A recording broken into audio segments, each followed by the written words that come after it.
आरक्षण देण्याचे अनेक मार्ग, पण सरकार मराठा आरक्षणावरून अंबादास दानवेंचा गंभीर आरोप. नेमकी माहिती काय जाणून घेऊया या व्हिडिओमध्ये सविस्तर. मराठा आरक्षणासंदर्भात सरकारने वारंवार तारखा दिल्या आहेत. जरांगे पाटील यांची मागणी मान्य झाली पाहिजे यासाठी बरेच मार्ग आहेत, परंतु महाराष्ट्र सरकार आणि भारतीय जनता पक्षाच्या सरकारला मागणी पूर्ण करायची आहे की नाही हे प्रश्न आहे, असं अंबादास दानवे यावेळी म्हणाले आहेत. तुम्हाला पुरावे सादर करावे लागत आहे याचंच सर्व आलं आहे.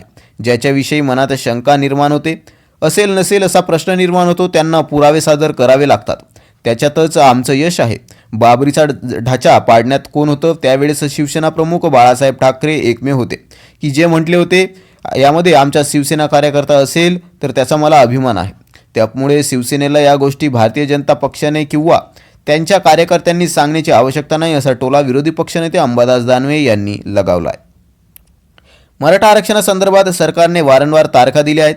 जरांगे पाटील यांची मागणी मान्य झाली पाहिजे यासाठी बरेच मार्ग आहेत, परंतु महाराष्ट्र सरकार आणि भारतीय जनता पक्षाच्या सरकारला मागणी पूर्ण करायची आहे की नाही आहे हा प्रश्न आहे. समाजामध्ये भांडणं लावायची आहेत का, असा प्रश्न सर्वांच्याच मनात आहे. तसंच मराठा आरक्षणाच्या भूमिकेला शिवसेनेचा कायम पाठिंबा राहिलेला आहे, असं ते म्हणाले.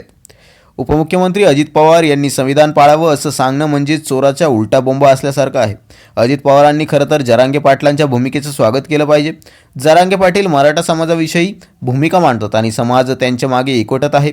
त्यांचा अवमान अजित पवारांनी करू नये अशी माझी विनंती आहे, असं देखील अंबादास दानवे यावेळी बोलले आहेत. तर आरक्षणासंदर्भात अंबादास दानवेंचं हे मोठं विधान आहे. आता बघूया या संदर्भात नवीन काही माहिती आल्यास ती आपल्याला ह्या चॅनलद्वारे देण्यात येणारच आहे. त्यासाठी विनंती आहे, चॅनलवर नवीन असाल तर चॅनलला लाईक करा, शेअर करा, सबस्क्राईब करा, व्हिडिओला मित्रांपर्यंत पोहोचवा. भेटूया आपण नवीन व्हिडिओसह. तोपर्यंत धन्यवाद.